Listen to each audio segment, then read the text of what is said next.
They called it a strategic withdrawal, but everyone knew it was a retreat. Hill 447 had become impossible to defend. Enemy forces numbering in the hundreds, ammunition running low, casualties mounting by the hour.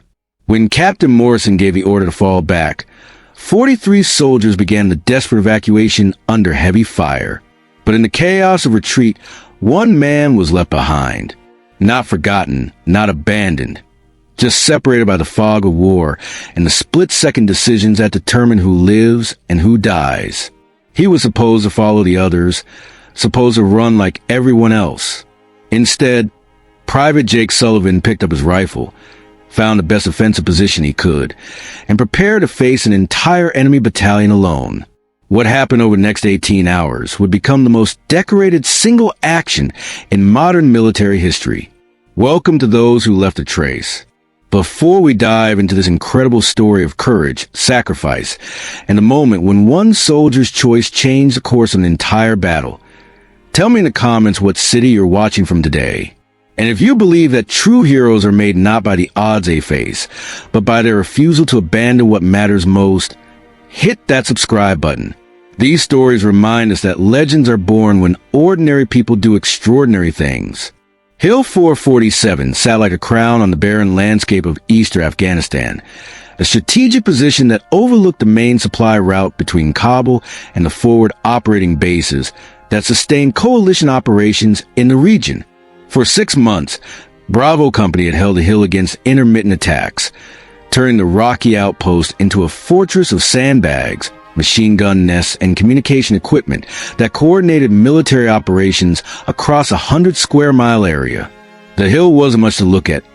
Scraggly vegetation, exposed rock faces, and winds that carried dust into every crevice of equipment and clothing. But its elevation and position made it invaluable for surveillance and fire support, which also made a priority target for enemy forces that understood its strategic importance. Private Jake Sullivan had been stationed on Hill 447 for 4 months, long enough to know every rock formation, every approach route, and every weakness in their defensive perimeter. He wasn't the biggest soldier in the company, wasn't the loudest or the most decorated. At 22 years old, he was a quiet kid from rural Montana who'd enlisted straight out of high school, driven by a sense of duty. He couldn't quite articulate, but felt deeply in his bones. His fellow soldiers knew him as reliable but unremarkable, the kind of guy who did his job without complaint, pulled his weight in combat, and never caused problems to the chain of command. He wasn't particularly talkative, didn't share many personal stories, and spent his free time reading paperback novels and writing letters home to a family that most of his unit had never heard him mention. What they didn't know was that Jake carried with him experiences that had shaped his understanding of conflict, loyalty, and the weight of decisions made under pressure. Before enlisting, he had worked as a hunting guide in the Montana wilderness, developing skills in tracking, camouflage, and marksmanship that went far beyond standard military training. More importantly, he had learned patience, persistence, and the ability to remain calm when facing odds that would overwhelm most people. On the morning that would change everything, intelligence reports indicated unusual enemy activity in the valleys surrounding Hill 447. Reconnaissance suggested a significant force was massing for an assault, but estimates varied wildly. Some reports indicated 50 fighters. Others suggested over 200. Captain Morrison, the company commander, had requested air support and reinforcements. But operation demands elsewhere meant that Bravo Company would have to hold their position with existing resources until additional support could be provided. The attack began at 0347 hours with mortar fire that shook the hill like an earthquake. Jake was on watch duty in the Northwest Observation Post when the first rounds impacted, sending showers of rock and dirt across the defensive positions. The enemy had positioned their mortars with deadly accuracy, targeting the communication bunker, ammunition storage, and machine gun positions that formed the backbone of the hill's defenses. Within minutes, it became clear that this wasn't the harassment attack they had experienced in previous months. This was a coordinated assault by a force that understood Hill 447's defenses and had planned their attack to exploit every weakness. Enemy fighters advanced up multiple approach routes simultaneously, using covering fire and tactical movement that suggested training and experience far beyond typical insurgent capabilities. Jake moved from his observation post to the main defensive line, where the intensity of incoming fire made communication nearly impossible. Soldiers shouted orders over crack of rifles and the whistle of bullets, but the coordinated enemy assault was overwhelming their ability to respond effectively. Machine gun positions that had held off previous attacks were being systematically destroyed by accurate mortar fire, and ammunition that had seemed adequate for defensive operations was being consumed at an alarming rate. Captain Morrison moved between positions, trying to coordinate the defense while assessing their rapidly deteriorating situation. Enemy forces had reached the base of the hill and were beginning their final assault, using rocket-propelled grenades and concentrated small arms fire to suppress defensive positions. It was becoming clear that Hill 447 couldn't be held against an attacking force of the size and sophistication. The order to withdraw came at 0523 hours, transmitted by radio to all defensive positions. All stations, this is Bravo 6. Prepare for immediate tactical withdrawal. Destroy sensitive equipment, and fall back to secondary positions. This is not a drill. The evacuation of Hill 447 was controlled chaos, the kind of disciplined retreat that military training prepared soldiers for, but that no amount of preparation could make routine. Under heavy fire, soldiers destroyed communication equipment, collected wounded comrades, and began the dangerous process of moving down the hill's reverse slope, while enemy forces advanced from multiple directions. Jake was positioned in the eastern defensive line when a withdrawal order came through his radio. His sector had been under intense pressure for over an hour, with enemy fighters advancing to within 200 meters of his position. As he prepared to fall back with the rest of his squad, a mortar round impacted directly on the communications trench, separating him from the main withdrawal route and filling the air with smoke and debris that made navigation nearly impossible. By the time the smoke cleared enough for Jake to see his surroundings, the systematic withdrawal had moved past his position. He could hear the sounds of his unit moving down the hill, coordinating their retreat while maintaining defensive fire to cover their movement. But between Jake and withdrawal route, enemy fighters had established positions that made joining the retreat impossible without crossing open ground under direct fire. Jake assessed the situation with a calm calculation that came from years of hunting in terrain where a single mistake could be fatal. He had adequate ammunition, good defensive cover, and knowledge of approach routes that the advancing enemy would have to use. He also understood that his position, while isolated from friendly forces, offered excellent fields of fire that could disrupt enemy pursuit of the withdrawing company. The tactical decision was clear. Attempting to reach his retreating unit would likely result in his death and provide no benefit to their escape. Remaining in position would allow him to delay enemy pursuit, potentially giving Bravo Company the time they needed to reach secondary defensive positions. It wasn't a choice between survival and heroism. It was a choice between tactical options, made with the cold logic that defined effective military decision-making. Jake keyed his radio one final time. Bravo 6, this is Sullivan. I'm cut off from the withdrawal route, but have good defensive position. Will maintain covering fire to delay pursuit. Continue withdrawal. Don't wait for me. Captain Morrison's voice came back through static and gunfire. Sullivan, negative. Fall back immediately. That's an order. Sir, I can't reach the withdrawal route without exposing the rear guard to flanking fire. I'll hold this position as long as possible and then attempt to rejoin the unit. There was a pause, filled with the sounds of combat and the terrible calculations that commanders make when every option carries unacceptable risks. Finally, Morrison's voice returned. Understood, Sullivan. Hold as long as you can, then get out of there. We'll establish defensive positions at grid 341 to 278 and wait for extraction. Jake acknowledged the transmission, checked his ammunition, and settled into the defensive position he'd been improving for 4 months. He had maybe 300 rounds for his M4 rifle, 2 fragmentation grenades, and knowledge of terrain that gave him tactical advantages the approaching enemy couldn't anticipate. Against a force that now numbered close to 300 fighters, it should have been hopeless. But Jake Sullivan wasn't thinking about odds or statistics. He was thinking about his brothers in Bravo Company, who needed time to reach safety. He was thinking about the mission they had been assigned to protect, the supply routes that depended on their success, and the principle that some positions were worth holding regardless of personal cost. The first wave of enemy fighters reached Jake's position at 0544 hours, expecting to find it abandoned like the rest of the hill's defenses. Instead, they encountered precisely aimed rifle fire from concealed positions that Jake had prepared for exactly the scenario. His first shots were devastating in their accuracy and timing, dropping 3 fighters before the others realized they were facing continued resistance. Jake's hunting experience in Montana had taught him patience that went far beyond military training.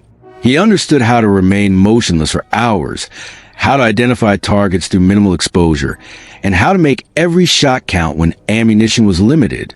But more importantly, he understood the psychological impact of unexpected resistance, the way that accurate fire from unknown positions could disrupt enemy coordination and create confusion that was far more valuable than the tactical effect of individual casualties.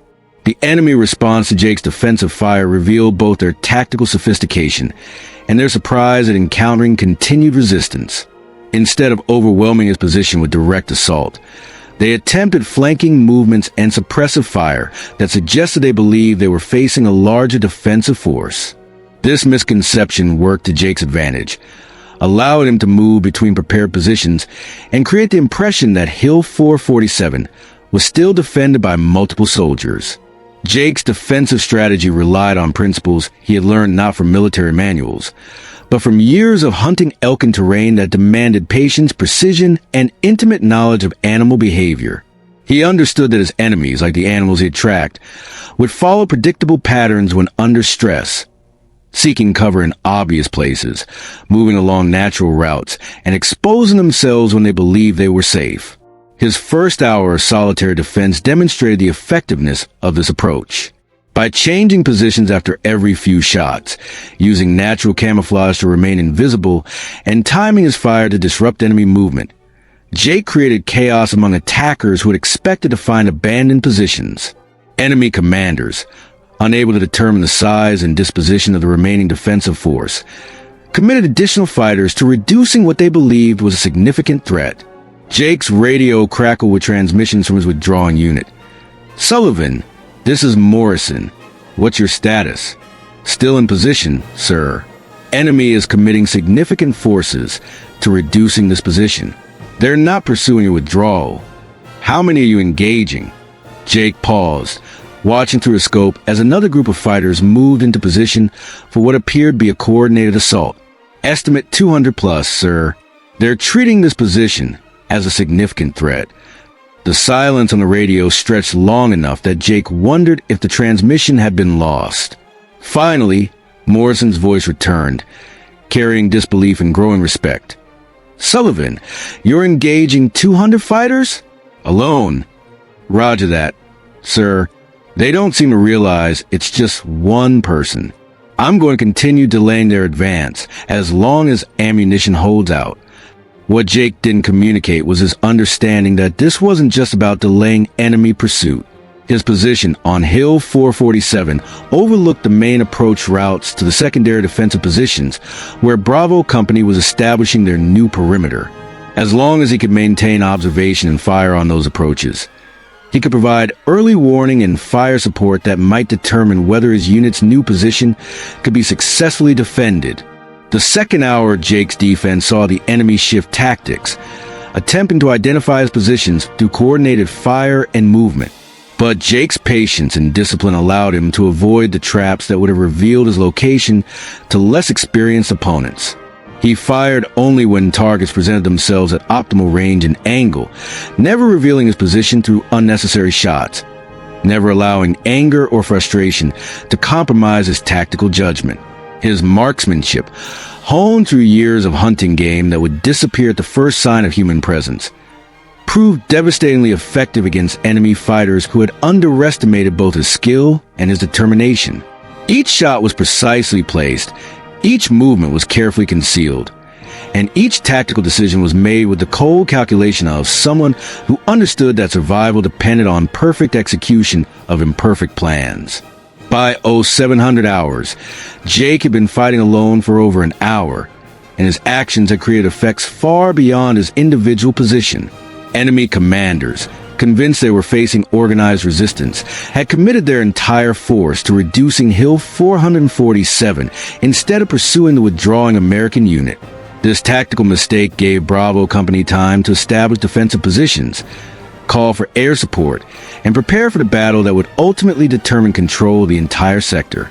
Jake's radio crackled again. "Sullivan, this is Bravo 6. We have air support inbound. ETA 15 minutes. Can you maintain position until then?" Jake checked his ammunition. Maybe 150 rounds remaining, one grenade, and enemy forces that were beginning to coordinate more effective assaults on his position. "Roger, sir. I'll hold until air support arrives." Sullivan. Morrison's voice carried weight that transcended military protocol. "What you're doing, this is going above and beyond anything anyone could ask." Jake's response was characteristically understated. "Just doing my job, sir. These positions won't hold themselves." The third hour of Jake's solitary defense tested every skill he had developed and every principle he believed in. Enemy forces, growing frustrated with their inability to eliminate what appeared to be a significant defensive position, began employing tactics that indicated both sophistication and desperation. Coordinated assaults from multiple directions, suppressive fire that turned his defensive positions into killing zones, and tactical movement that revealed training far beyond typical insurgent capabilities. But Jake's response demonstrated abilities that transcended standard military training. His movement between positions was invisible, his fire was precisely timed to maximum effect, and his understanding of enemy psychology allowed him to predict and counter tactics that should have overwhelmed a single defender. Every shot was calculated not just for immediate tactical effect, but for the psychological impact it would have on enemy morale and coordination.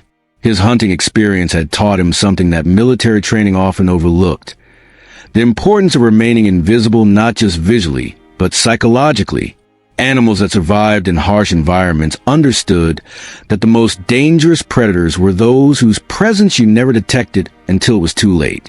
Jake applied this principle to his defense, creating the impression that Hill 447 was defended by ghosts, defenders who could strike without warning and disappear without trace. The enemy's growing frustration manifested in increasingly aggressive tactics that actually worked to Jake's advantage.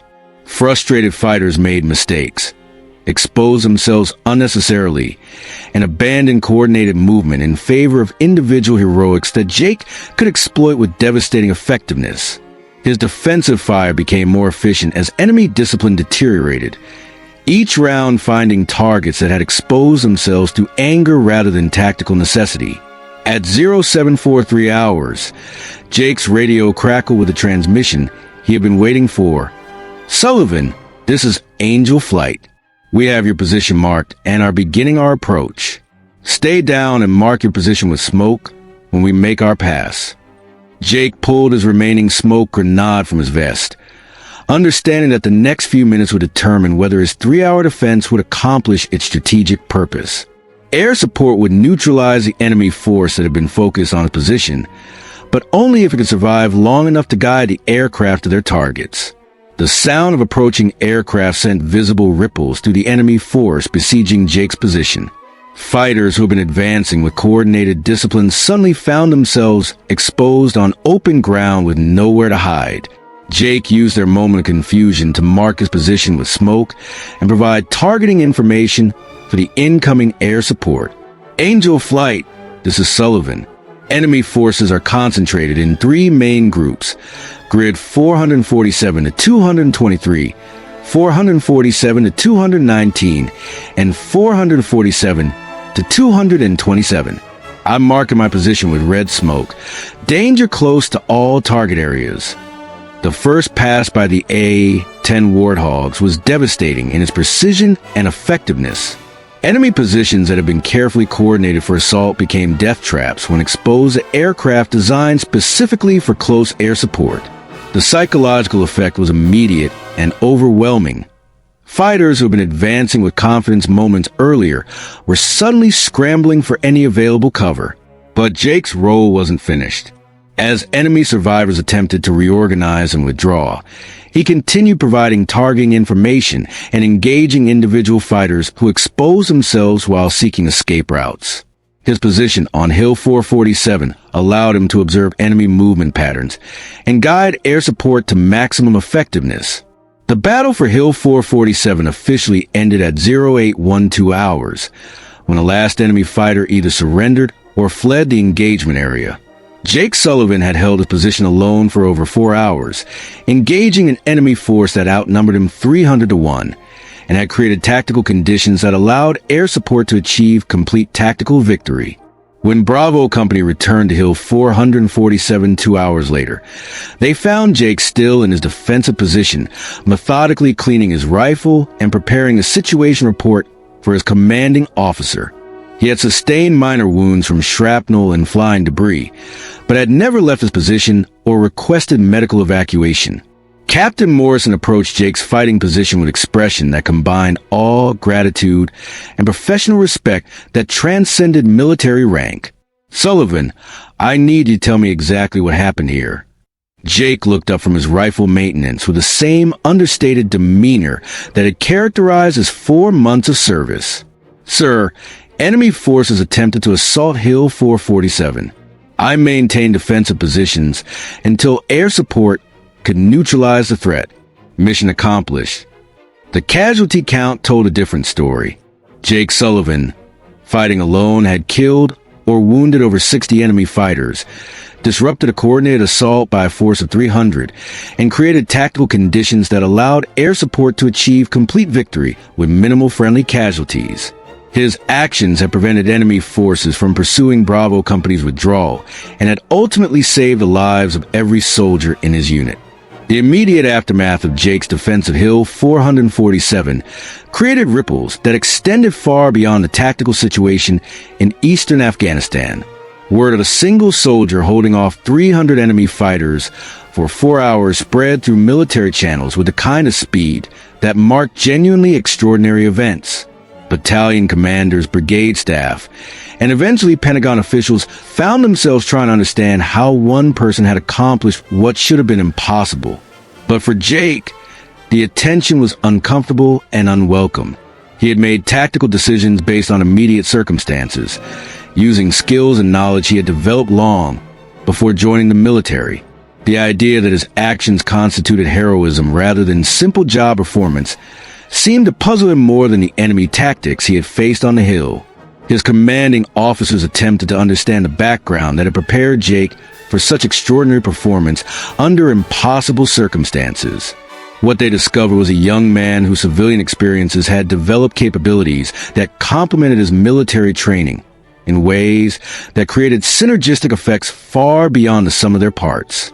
Jake's years as a hunting guide had taught him patience that allowed him to remain in position for hours without movement, marksmanship that made every shot count when ammunition was limited, and understanding of terrain that allowed him to predict enemy movement patterns.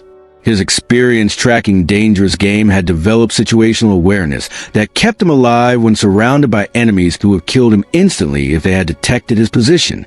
More importantly, his civilian background had taught him to think independently, to make tactical decisions without waiting for orders, and to accept responsibility for outcomes that depended entirely on his individual performance. These weren't typical military qualities. Most soldiers were trained to operate as part of units, following orders and coordinating with others. Jake's willingness and ability to operate alone came from experiences that military training couldn't replicate. The formal recognition of Jake's actions began with his immediate promotion to sergeant and assignment to a Silver Star recommendation that would eventually be upgraded to the Distinguished Service Cross. But the real recognition came from his fellow soldiers, who understood that Jake had saved their lives through actions that went far beyond military duty or professional obligation. Bravo Company's defense of their secondary positions, made possible by the time Jake had bought them, successfully held off subsequent enemy attacks and maintained control of the strategic corridor that Hill 447 had been positioned to protect. The tactical victory achieved through Jake's sacrifice prevented enemy forces from interdicting supply routes that sustained coalition operations across the entire sector.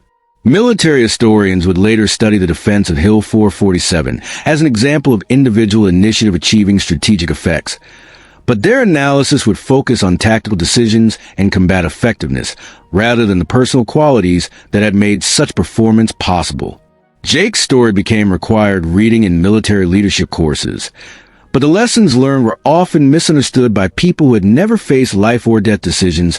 While completely alone 0.6 months after Hill 447, Jake completed his deployment and returned to the United States, where he was scheduled for a medal ceremony at the Pentagon and interviews with military journalists who wanted to understand his extraordinary actions. But Jake declined most of the attention, accepting his medal with the same understated demeanor that had characterized his military service, and requesting assignment to duties that would keep him close to operational units rather than ceremonial positions. His citation for the Distinguished Service Cross read, "For extraordinary heroism in connection with military operations against an armed enemy of the United States while serving with Bravo Company, 2nd Battalion, 75th Ranger Regiment in Afghanistan. Sergeant Sullivan's conspicuous gallantry and intrepidity at the risk of his life above and beyond the call of duty reflect great credit upon himself, his unit, and the United States Army." But the citation couldn't capture the full impact of Jake's actions, the lives saved by his decision to remain in position, or the strategic effects achieved through individual sacrifice that redefined what was possible when ordinary soldiers face extraordinary circumstances. Years later, when Jake had returned to civilian life and resumed his work as a hunting guide in the Montana wilderness, military units continued to study his defense of Hill 447 as an example of individual effectiveness under impossible odds. His tactical decisions, his use of terrain, and his psychological approach to asymmetric warfare became standard curriculum in special operations training programs. But Jake never spoke publicly about his military service, never wrote the memoir that publishers offered substantial advances for, and never participated in the documentary projects that would have made him wealthy and famous. He returned to the mountains and forests where he had developed the skills that saved his life and the lives of his fellow soldiers, finding satisfaction in work that few people would notice or understand. The lesson of Hill 447 wasn't that individual soldiers could defeat overwhelming odds through superior firepower or tactical brilliance. The lesson was that ordinary people, prepared by experiences that seemed unrelated to military service, could accomplish extraordinary things when their knowledge, skills, and character were tested by circumstances that demanded everything they had learned about persistence, accuracy, and the willingness to accept responsibility for outcomes that affected others. Jake Sullivan proved that heroes aren't made by the battles they fight, but by the decisions they make when facing impossible odds with nothing but their training, their character, and their understanding that some things are worth defending regardless of personal cost. His story reminds us that the most important battles are often fought by people whose names don't appear in history books, whose sacrifice enables victory that others receive credit for, whose quiet courage changes the world in ways that most people never understand. Some legends are celebrated with parades and monuments. Others work quietly in places where their contribution is noticed only by the people whose lives they saved, whose success they enabled, whose freedom they protected through individual sacrifice that transcended military duty and became something much more important: the willing acceptance of responsibility for outcomes that define the difference between civilization and chaos. Jake Sullivan returned to mountains where he belonged, carrying with him the quiet satisfaction of someone who had faced the ultimate test and discovered that when everything else was stripped away, rank, support, overwhelming odds, what remained was character, skill, and the willingness to do what had to be done regardless of the cost. In a world that often mistakes noise for strength, Jake's story reminds us that true power comes from the ability to remain calm, focused, and effective when everything depends on individual performance under impossible circumstances. The hill where he made his stand has been renamed in his honor, but Jake has never returned to see it. He knows what happened there, knows what it meant, and knows that the most important recognition comes not from ceremonies or medals, but from a knowledge that when it mattered most, when everything was on the line, he did his job with the quiet excellence that defined both his military service and his return to civilian life among the mountains and forests that taught him everything he needed to know about patience, precision, and the willingness to stand alone when others needed him to hold. The line,